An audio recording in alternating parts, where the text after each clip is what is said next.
Hey everybody, welcome to another episode of the All JuveCast fan focus episodes, and of course brought to you by the Striped Hearts Project. It's the apparel for all Juventini that is the only one that allows all of you to vote on designs coming out. And yeah, follow it please on Twitter at striped_hearts and Instagram. Just search Striped Hearts Project, and we are on episode 4. I got my man Louie with me. Louie, how you doing? Good. How about you, Al? It's a pleasure to be back. I'm doing good, man, under the circumstance. Thanks for joining me. These fan focused ones are pretty fun. I've been having a blast listening to everybody's stories, and it's a nice, healthy distraction from what's going on. So I think we could all use it. So yeah, it's been fun, and I think we just get to it, Louis. For those of you that don't know Louis here, he has been on a couple episodes of the All Juve cast. Great Juventino.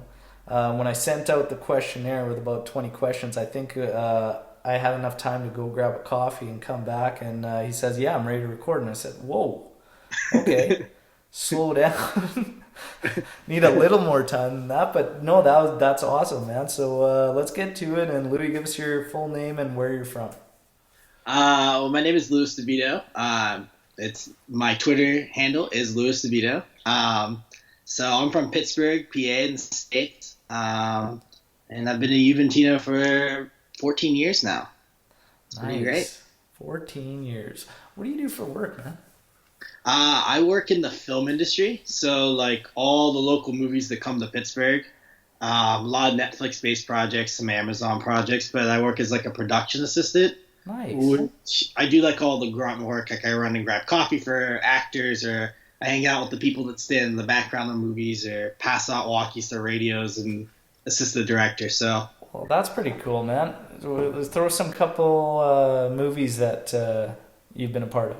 yeah, so I worked on Mindhunter season 2. I did a TV show called Manhunt. Nice. There's a Netflix movie coming out next year. Two of them. One is Ma Rainey's Black Bottom. I worked on that. It's a Denzel Washington film. Nice. Then the other one is called Sweet Girl. It's a Jason Momoa movie. So that was the last project I did. Ad Astra, which was out in theaters last year, was the first job I ever had. That's when I lived in California. And then I also worked on, what's the other? I'm Not Okay with This, which is on Netflix, season 1. Yeah. Awesome, awesome. That's pretty cool, man. That's a pretty sweet gig. Who's throw some names, maybe actor or Uh, actresses that you've met through that. I'll give you the nicest one I've ever met was Brad Pitt. Nice. He's a sweetheart, and he looks like a movie star. You see him on set, like everyone kind of stops. So he was the nicest one when it came to crew members and stuff. What was the Uh, interaction like? What was the Was it just in passing? Were you able to have a it was decent like conversation? passing. The first gig I did for them, I was just an extra, and I was wearing a green morph suit, and he passed by me, and he was like getting like the wardrobe, and we were like in this like long like makeshift hallway, and he looked at me, and I looked at him. I was like, "How ridiculous do I look in this suit? Like 1 to 10?" And he was like, "You're about an 8." And I was like, "Oh, I have a date tomorrow. You think I should bring it with me?" He goes, "A 10 out of 10." And I was like, "All right." That's probably like he's just like so nice, and like all the crew members I talked to and stuff, like just like really, That's cool, adore man. working with him. That's really Um, cool. the worst was John Hamm for any of the uh, Really? Mad Men fans out there. Yeah, I didn't actually work with him. I just met him on the street once, but he doesn't like me, so. Well, there you go. Come here to listen to Juve, and then you find out that John Hamm's a dick and Brad Pitt's a sweetheart. There you go. Let's get A to it. So little bit that's of pretty cool, everything. man. That's a pretty cool job, man. Thank you. That's awesome. So let's carry on with the focus being on you and whatnot. Did you play football or soccer growing up? Yeah, I played all my life, really. I started when I was a kid.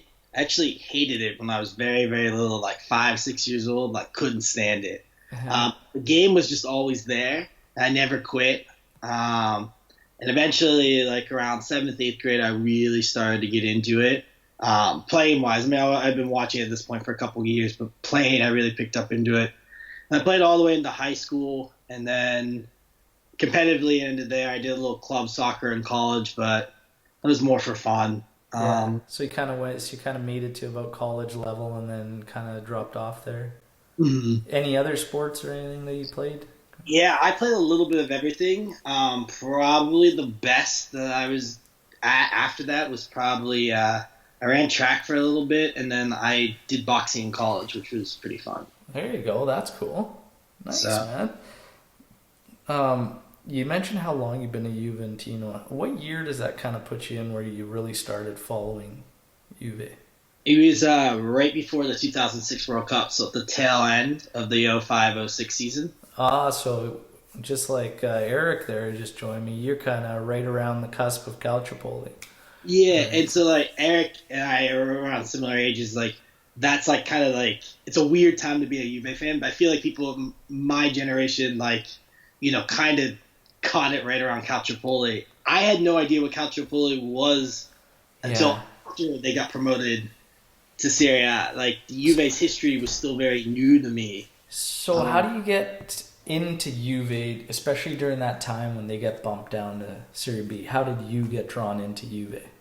well, my soccer coach was actually a huge AC Milan fan, so he was like always like in those days it was like watch AC Milan, and I watched them in a game against Juventus. It wasn't the one you and Graham recapped. I think it was the one before that year. Well, we And were then 0405 our recap, so okay, we would have been a year prior. Yeah. yeah, my bad.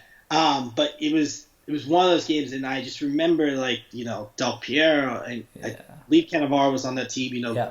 On the kind of sticking in my head, and I watched them here and there. I watched them at my grandmother's house, and then the World Cup happened, and it was just like instant love. I mean, that team has so much of Juventus's DNA in it. Yeah, absolutely.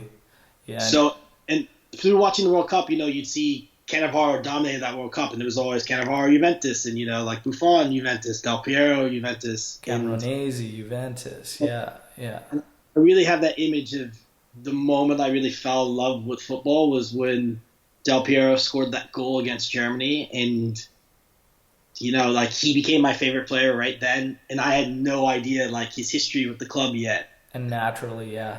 Yeah. Juve. That's cool, man. That's really, really cool. So who's your favorite Juve player of all time? Del Piero kind of drew you in. Is he your favorite? Yeah, and I think I feel like it's cliche to say that, but he really just from when I started with like Calciopoli years right up until he won that first Scudetto in 2011, 2012, like Del Piero was just the guy. I mean, he Yeah. was like how Barca fans describe Messi, like that's how I looked at him. Yeah. Like once I became aware of Calciopoli and just like how much we had where we were and what we've become, you think about the game against the Bernabeu and he scores the double against Real Madrid, he Yeah. gets a standing ovation, like you look at some of those teams, like Juventus had no business winning some of these games. And Del Piero was just like running over people Oh those years. yeah. He was Yeah. winning games by himself. I mean, I think the when Del Neri got sacked, and they had the interim coach, I believe, or maybe he got sacked at the end of that year. But right before Conte's first year, 2010, 2011, the second half of the season, Del Piero had started that season kind of slow. Second half of the season, he scored like a goal and had an assist in every game. Yeah. Like he was our whole offense. Went on a rampage there. Yeah. Yeah, he just, he was like a god to me. So he's always been my favorite Juve player. He brought me so much joy when we won the Scudetto. It was really like the first one I felt a part of.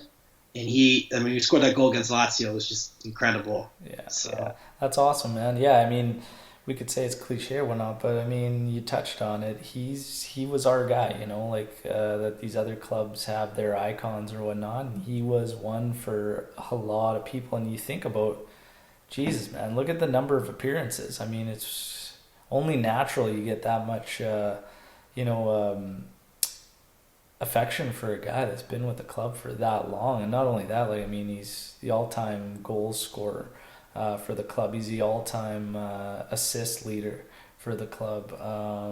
He stayed with us in '06, one of those five.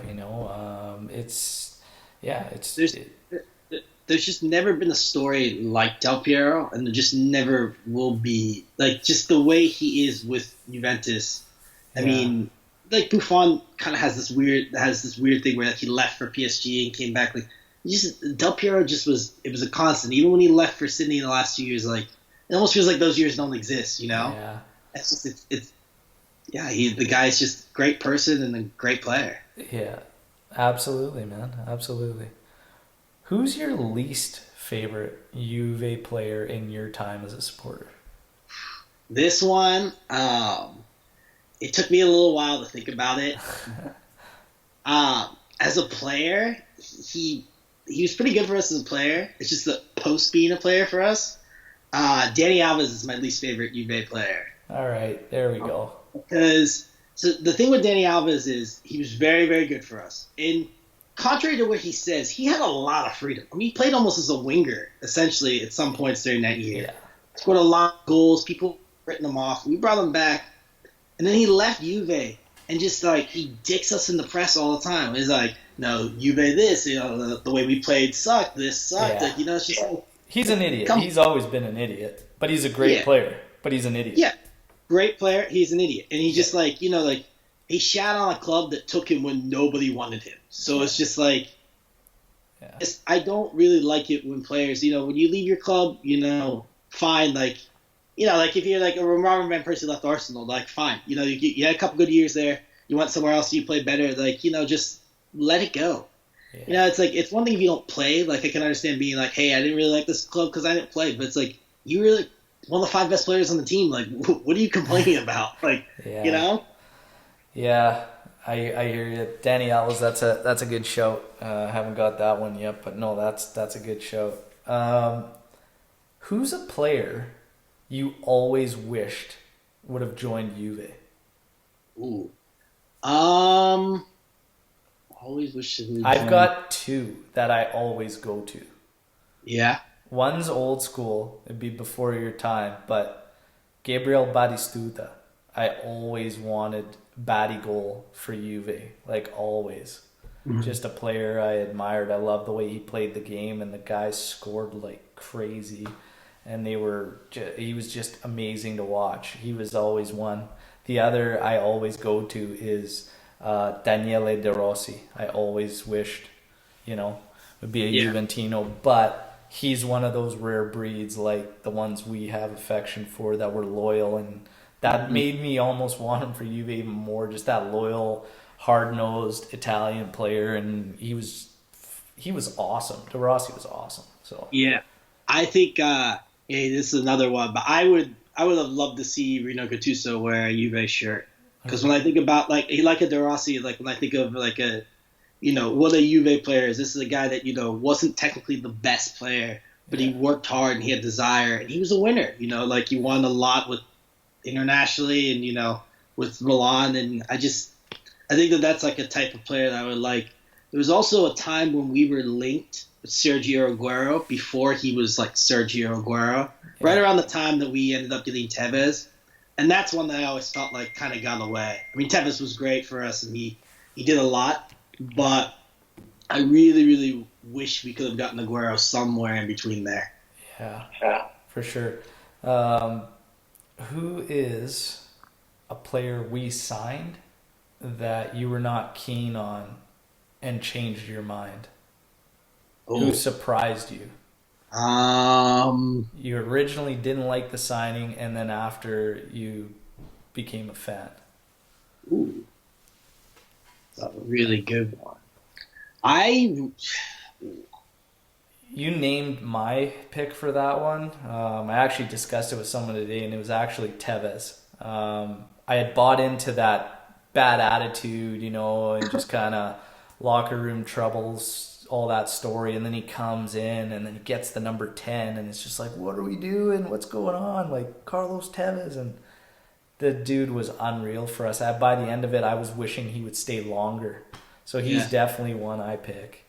I think mine would be Patrice Evra, and the reason I'm going to pick Evra was because he came right after the Sir Alex Ferguson year, had that awful year at David Moyes, and it just like, I knew we needed a left back, but it was just like, why? You Yeah. know, it was a big deal that Everett chose us because he like left Manchester United for Juventus, but at the same time, it was just like he was older and he had a really great year that year, Yeah. and he's carried himself like a Juventino. Yeah. Um, he almost like considers it like the greatest honor next to United, which is crazy because he played like 8 years at Man United, so it's like. Oh yeah, and he still to this day talks very, very highly about Juve, right? Like it's just that's a great shout, man. Evra, that's a really good shout. Um, Now let's get into who is the most underrated Juve player in your time of being a supporter. Who would you give that to? I will give that to Stefan Lichtsteiner. And the reason I'm going to pick Lichtsteiner is um, Lichtsteiner at the beginning of his UVA career was great. I mean, you just think about like 2011, 2012. Like he was one of the first signings. I think it was Pirlo, then him. And it was like, he came right out of the bats and he was firing. He thrived under Conte. He stuttered a little bit under Allegri 2015, 2016. He was replaced by Danny Alves.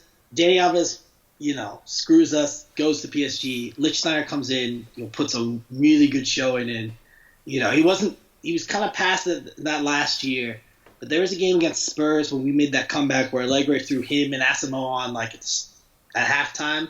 And Yeah, he ran all over Spurs. yeah, And I just like, when we think about like Juve kind of becoming what they are today, we think about Vidal and Pogba and Pirlo, Marquisio, Tevez, all these great players. We think about the back line, but Stefan Lichtsteiner was there for 7 of those titles.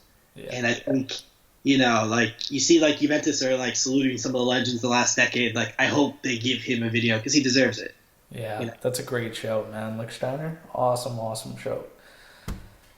If you could spend a day with a former or current Juve player, who do you pick? What do you do? And why do you choose that player? Whew. I would pick Buffon, and I Nice. would go around the streets of Turin with him. He just seems like he'd be so much fun to like go into restaurants with, or Nice. just go clubbing with, and just like interact with people. Like Yeah. Gigi is so like such like an extroverted person. He seems Yeah. like just such a lovely guy. Like I feel like it'd just be fun to spend a day like touring Turin with him. Yeah. Like he looks like be a lot of fun to be around. Nice. That, or I'd like to go clubbing with Arturo Vidal because Oh, I have a lot of fun when it comes to drinking. sketchy, sketchy. That's awesome, man. That's awesome. I like that. What's your favorite Juve jersey? Ah, my favorite, just in terms of the color scheme, is I believe it's 2013, 2014. Conte's last year. We had the yellow with the black numbers and the blue shorts. It was our away jersey. Yeah, and Yeah. so we wore it in the Bernabeu in the awful game. But that shirt just like, we think about all like the really bad away and third kits Juve have had over the years, especially recently. And like I just look at those and like those are like classic Juve colors. Like they've worn those colors before. Why can't we just bring those back? Like why does it have to be orange or green or whatever the hell they're doing now? Like the Poland shirt. Like Yeah. No, I hear you. I hear you. Let's get into all-time Juve. Give me your all-time five-a-side Juve squad. And it could be all-time like during your time as a supporter because it's hard when you start factoring guys we haven't seen play and just hear the stories and read up on their legacy, right? yeah.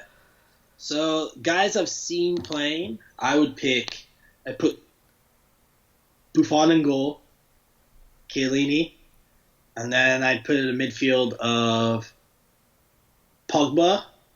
Or no, I'd put Vidal and Pirlo in the midfield. And then gives me 2 more, right? So I do Del Piero and Ronaldo up front. Nice. Nice. I like it. I like it, man. I like it. I almost picked Tevez, but I couldn't do that for Ronaldo. Oh, man. Oh, that's a good one. I like that one. I like that one. If you could play for Juve, what number would you wear, and why do you pick that number? Um, well, not. I would wear number 22. That was my dad's favorite number. I think that was his number in high school. But he always told me that was his favorite number. So Nice. I like to wear 22. I'm named after my dad, so that'd be cool. Pretty cool. Position wise, I'd probably play.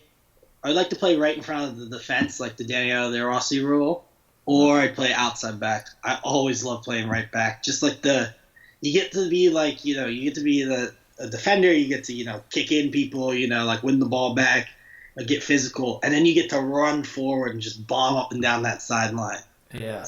That kind of freedom was always kind of nice. I always play on our league club. I always play in the middle of the field, right in the heart. But if we get up on teams, I always drop back to either left back or right back, and I get way more opportunities when I play outside back. I just love it, man. Yeah. I love being able to see everything as you move forward, Hmm. and it's such a fun position to play.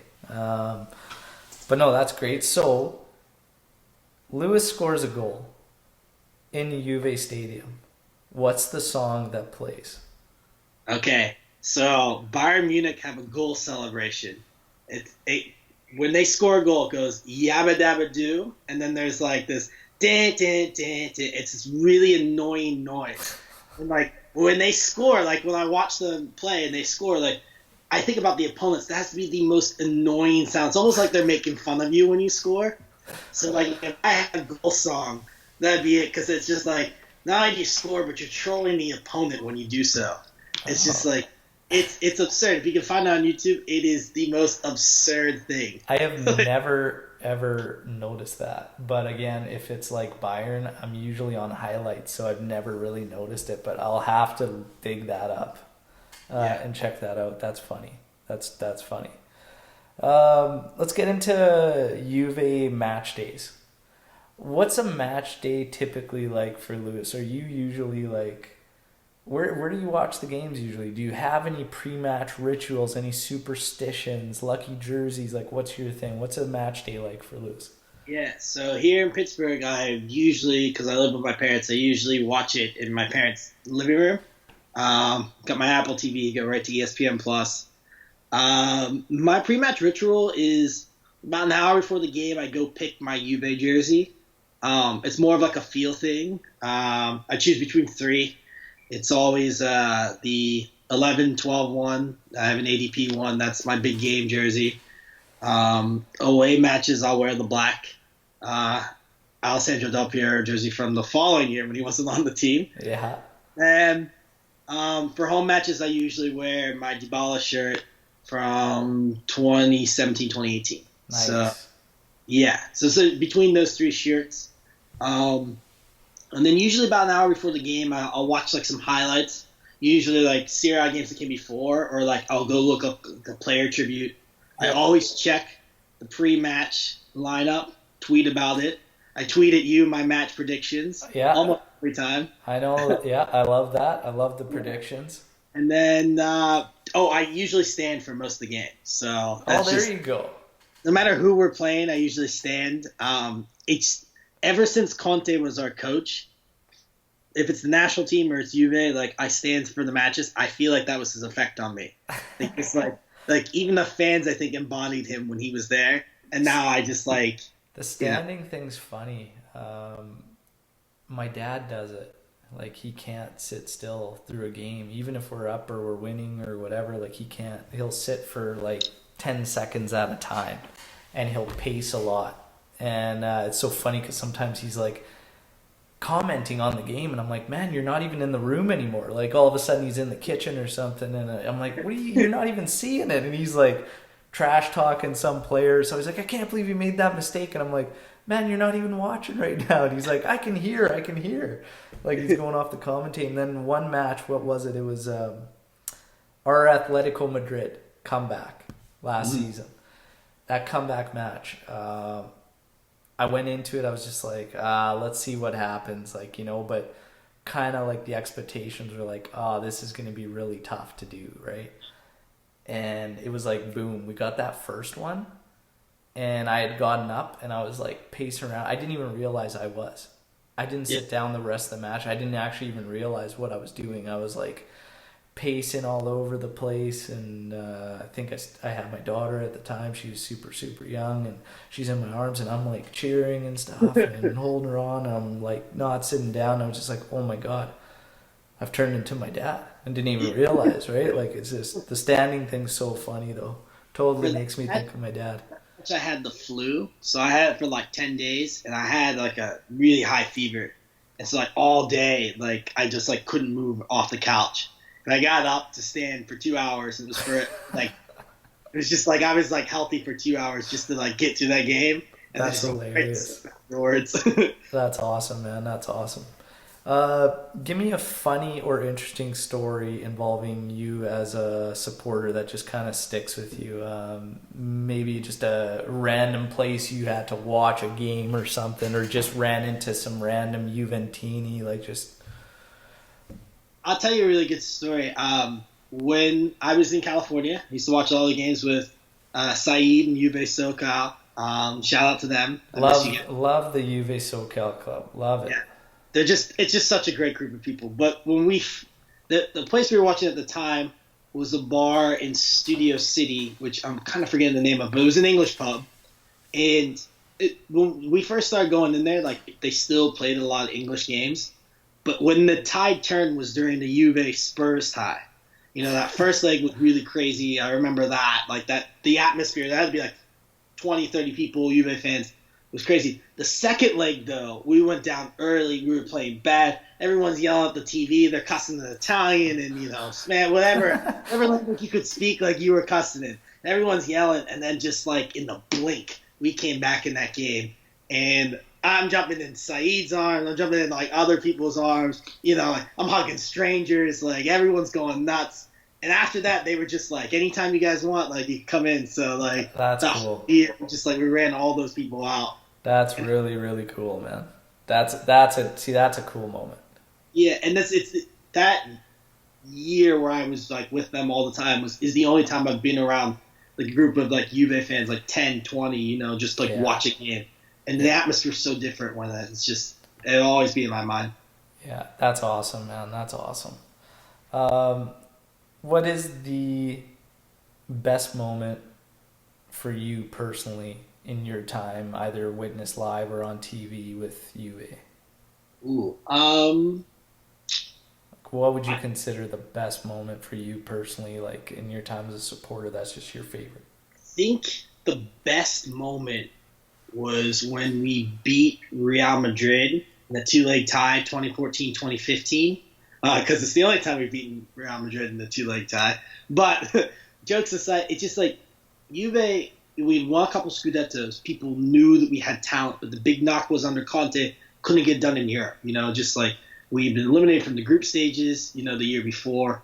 And Allegri came in, and there was just all this uncertainty. And then we had, started off a little rough, and picked it up, especially in Europe, and we had just such a magical team.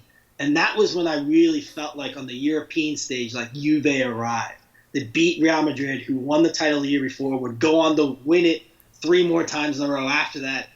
And, just like to be that one team that got them, like to me, it signifies just a great team, maybe my favorite Juve team. But like Juve had re-arrived. Calciopoli was gone. We are back as one of Europe's best clubs. Yeah. We actually have a great record against Real Madrid in champs on the two legs. We know when they got the better of us. We talked about that comeback in Bernabeu and whatnot, but yeah, we actually did. Del Piero used to roast Madrid, man. He used to feast on Real Madrid. I don't necessarily mean Real Madrid. I mean Cristiano Ronaldo. Yeah. So, what's your favorite goal? What's one of your favorite goals? This is the one that I had a really tough time with.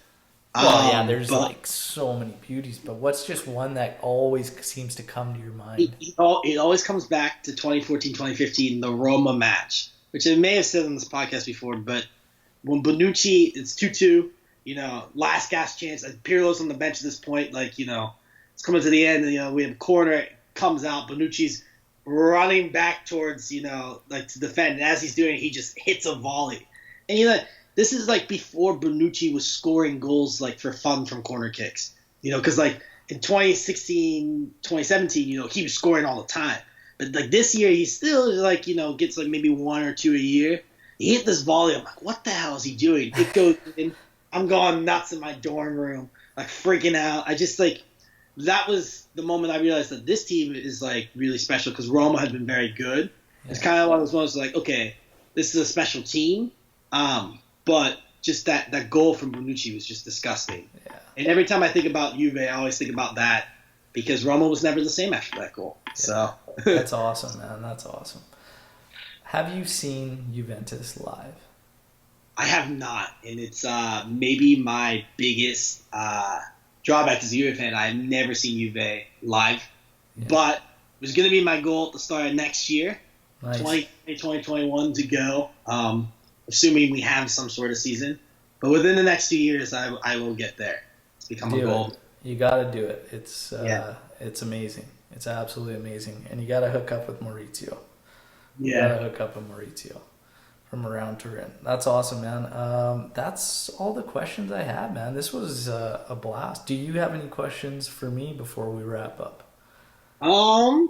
And it could be anything, because I know some people, I had a couple comments, I made a couple guest appearances on certain other podcasts, and they're like, oh, it's cool to hear Alberto speak about non-Juve, like just a different club or anything. Your questions can be anything, man.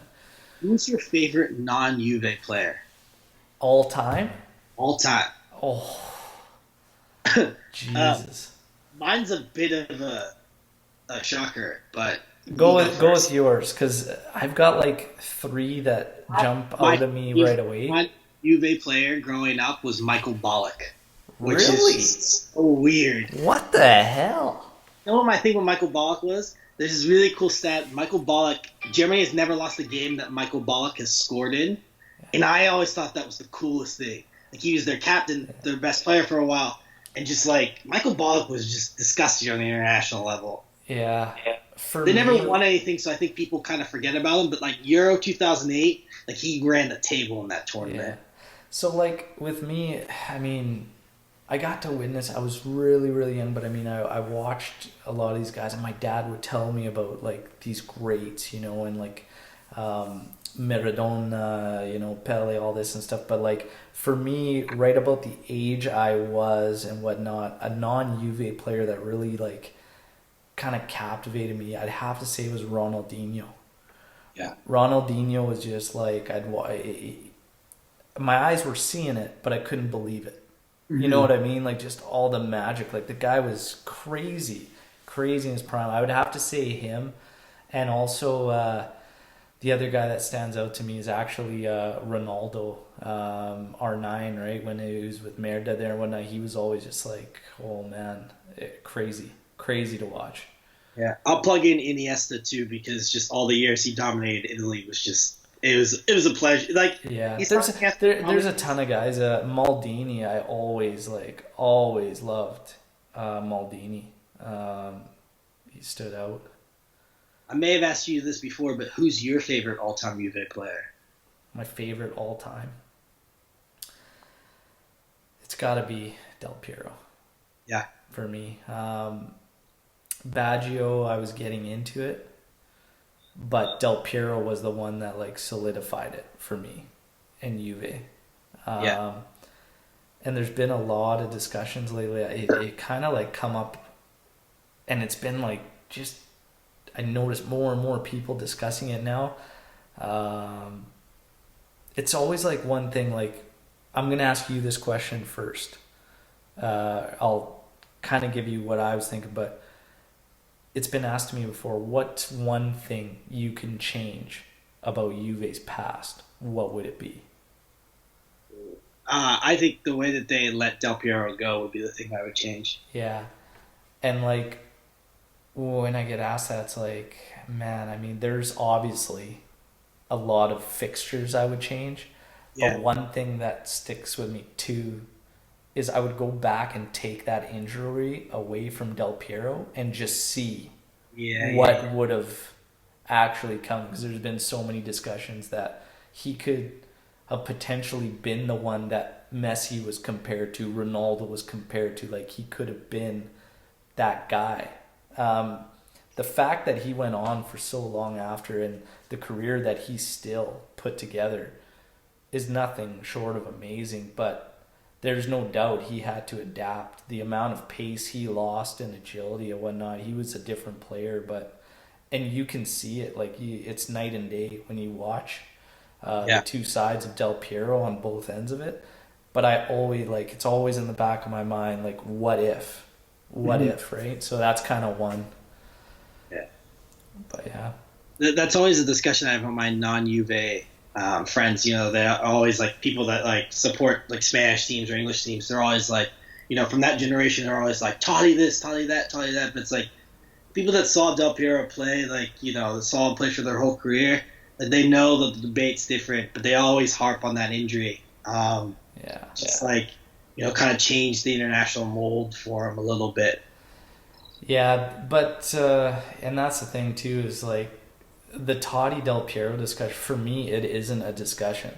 Yeah, Like, 100%. it's Del Piero, like, miles above. I mean, you look at the trophies, just eh, everything, just what he was able to accomplish, like, in his time, and again, factoring in that injury, just all the more credit to him, right? But um, I mean, shit, like, the list goes on. Del Piero, some of these goals, and the fact that he did it in Champions League all the time, delivered. We talked about some of those weaker squads. He was carrying post Yeah, injury, guys that it's almost a shame that that name had to be next to his on the team sheet, because it's just like it felt sacrilegious, right, to see these names next to Del Piero. And Totti wasn't doing that in Champs League, it wasn't doing all that and scoring in all against all these clubs. And Del Piero was consistently all the time delivering. He got standing ovations in Old Trafford, in the Bernabeu. Like, he's yeah, just it's that's not a it. it's not a discussion for me. Yeah, I agree. He stepped up in '06 and scored one of the PKs to win it. Totti didn't even take one. Yeah, De Rossi took one. I always forget that De Rossi was in that final. It's just like I was watching it recently because remember he got suspended. He was just gone for so long. Yeah, I always when forget that he he came on. when he stepped up to take one, I was just like, oh my god! Like, I was just like, wow, De Rossi's taking one. Like, young kid like that, fucking just hammered the thing. Like, beauty. All the kicks were money for Italy. And then Yeah, Grosso to seal, and I'm like, oh, I always get sketchy when those D men step up. Oh man, just top cheese. Barthez going the wrong way, and that was it. We jumped in our.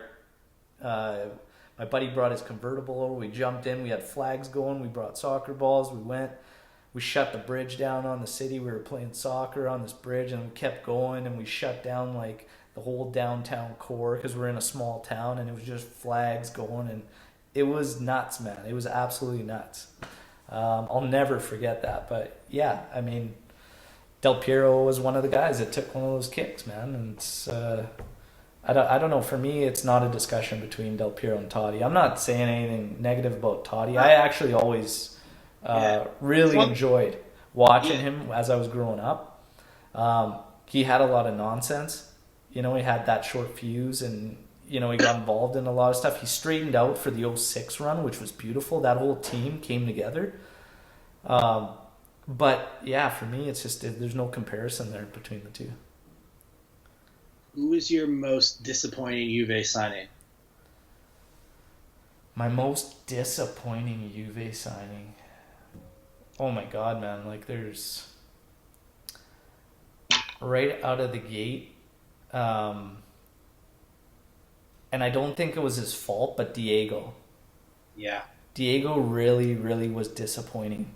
Um, and again, I think highly of him as a player. Like, I was pumped, and it just didn't pan out. And I think it just wasn't the right time. We know the squad that was kind of around there, but that one was really disappointing for me.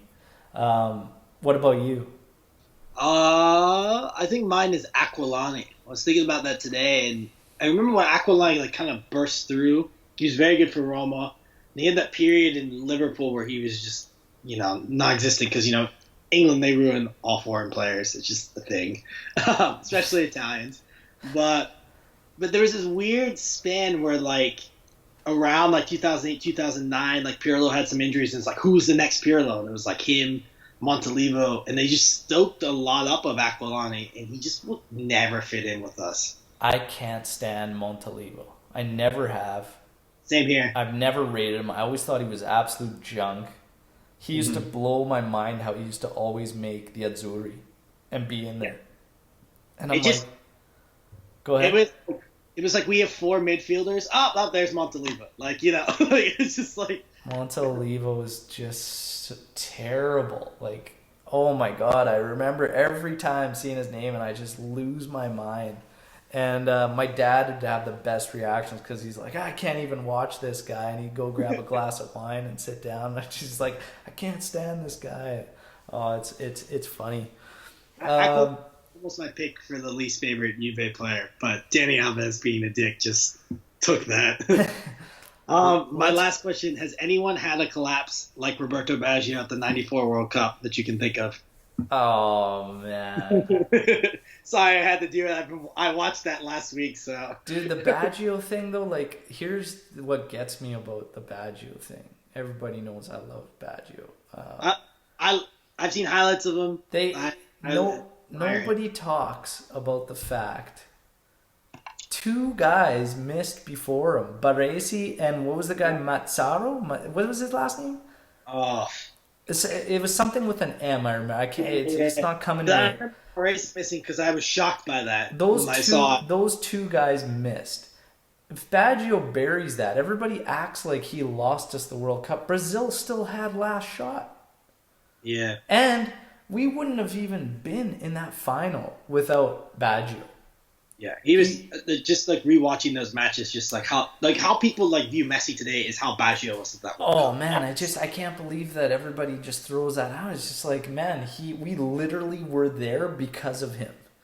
Yeah. And it's just like, oh man, I can't fathom, I can't take that, right? It's tough, man. And it's like,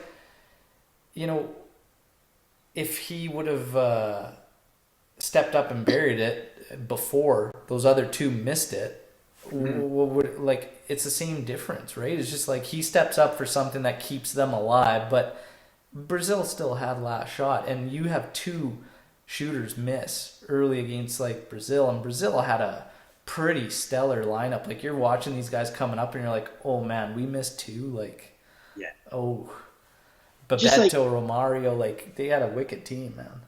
You watch that World Cup, and it's like, Baresi's the rock solid at the back, and then Baggio's just destroying everyone in attack. And then those are the two guys that, like, iconic figures in Italian football that missed those penalties. My thing with Baggio is, like, when you read about his career, it kind of just dipped off after that. Like, he had some issues when he left Juve, and then coaches not using the spots. Yeah, it kind of dipped off there and whatnot. But, I mean, he was kind of at the age, too, at that time, too. I mean, it was... Just it is what it is. That guy, though, I mean, probably the most talented Italian footballer ever, like, hands down.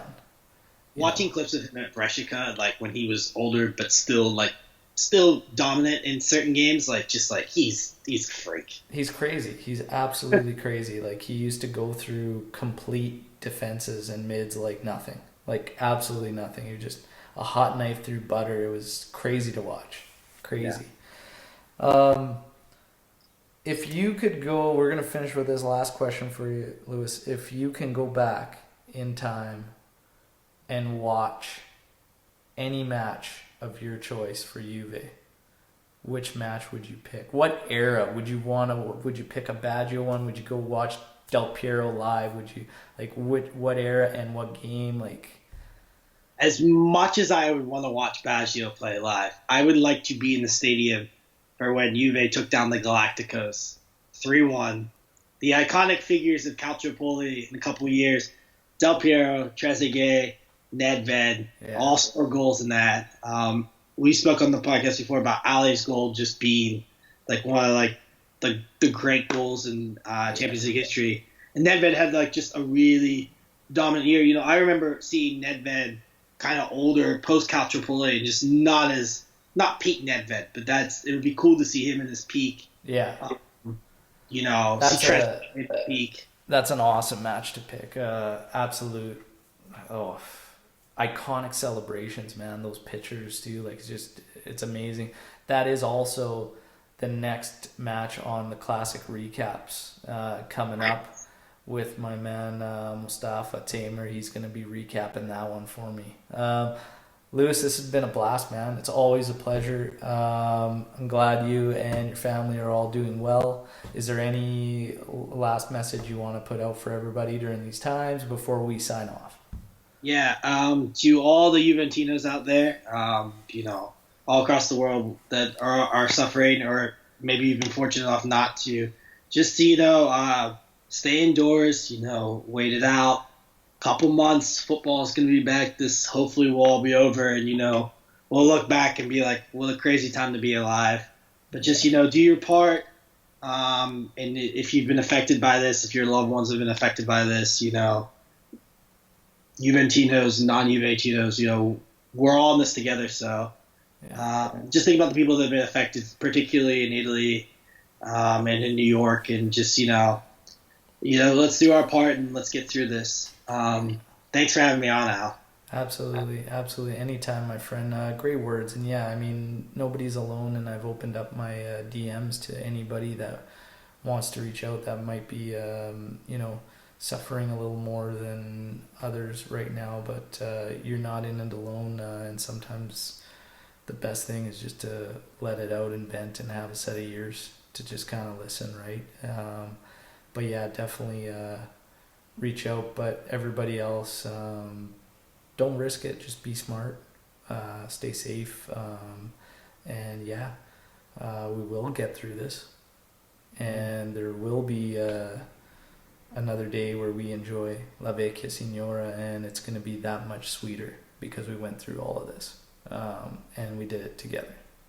Lewis, again, thank you. Everybody, thank you for listening. I absolutely love these fan focuses. And if you want to take part, just reach out on Twitter.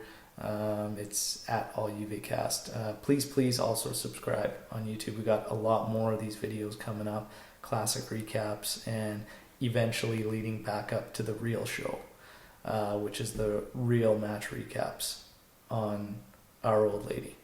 As always, until next time, Forza Juve, Fino alla fine. Ciao, everybody.